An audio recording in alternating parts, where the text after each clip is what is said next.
The motorcade just turned on 7. Perfect. Make it rain.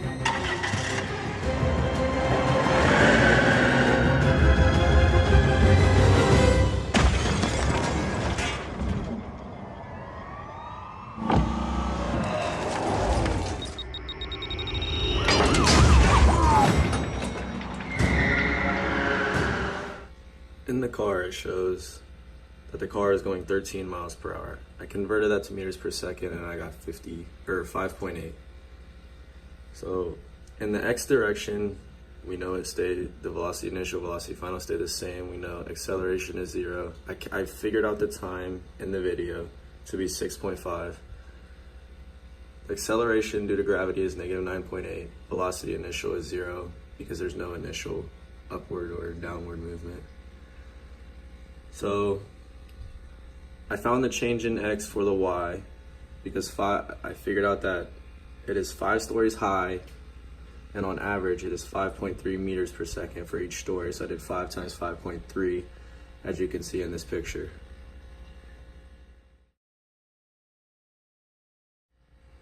So now I figured out that the change in X for the X direction would be 37.7 without any other forces acting upon it. And I figured out that this wouldn't work and something else had to be happening. So I figured out that the force it takes to break glass is 266.9 newtons. And I plugged that into this formula. The mass of the car is 1,859.7 kilograms. And then I multiplied these two together, divided it by 1,859.7, and then added over the 5.8, and it gave me 5.8. So here I was stuck, and then I figured out that the car, when it's driving, I wanted to see if it would hit in between here when it was driving off the edge. So I figured out that it would take this, it takes this much to drop before it hits somewhere in between here.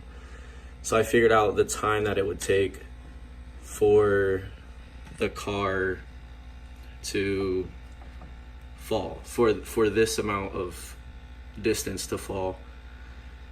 And so I found the diameter of the specific car's wheel, and then I ended up getting negative 0.254 meters for half of this distance.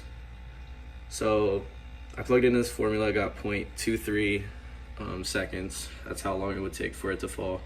Then I figured out how far the car, or how the distance, the length of the car, and it's 5.04 meters. So then I found that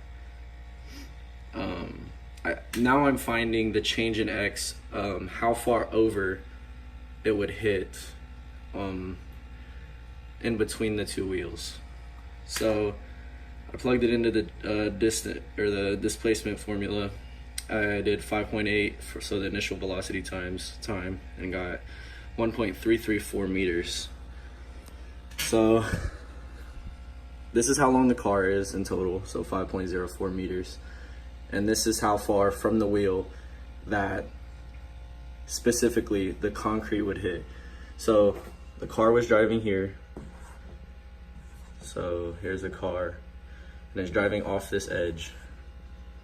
It wasn't going fast enough, so when it went off that edge, the car scraped here like this. So that's why you see that turning motion when the car is falling down. And it's steel to concrete, and the coefficient of steel to concrete, the friction, is 0.57, and that wouldn't give it a perfect projectile motion.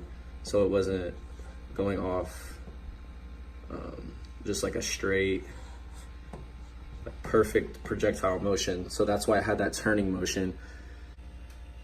And I knew that it was good physics because they did it in real life. So I had to figure out how.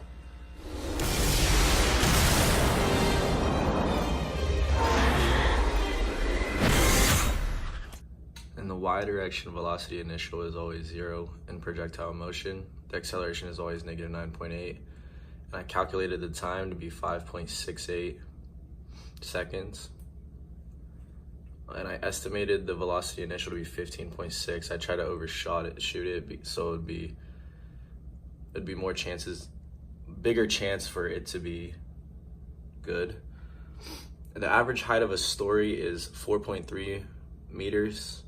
And I found in the video that the car fell 4 stories. So 4.3 times 4 gave me the change in Y, which is negative 17.4 meters. An average Audi is 4.458 meters. So I multiplied that by 6 cars, as you can see in this picture. And that gave me 26.748 meters. I found out that it takes 1900 newtons to break concrete. So I plugged it into this formula to give me the velocity final to see how much actually it would change the speed of the car. So the mass of the car is 1,740 kilograms. The initial velocity is 15.6. The force of the concrete would have been negative 1900 because the car is going this way, but the concrete is acting as a force going this way. And then the time for it to break the concrete was 0.2, so that equals negative 380, and then I divided it by 1740, and that gave me negative 0.2, and then I add the 15.6 over, and it gave me 15.38. So after that, I set up a ratio to figure out I figured out the change in Y over the change in X to see if the ratio from the actual, how it would actually be and how much it would be, or what it was in the movie. So this is what it would actually be. So I did a half times acceleration times time, and it gave me this. And then for the X, I did the velocity initial times time, and it gave me this. So then I set up a ratio of Y over X for the actual, and it gave me negative 1.7. And then for the movie, I got this earlier from the average story and the average Audi. It gave me negative 0.64. And they're not the same, so it would be bad physics.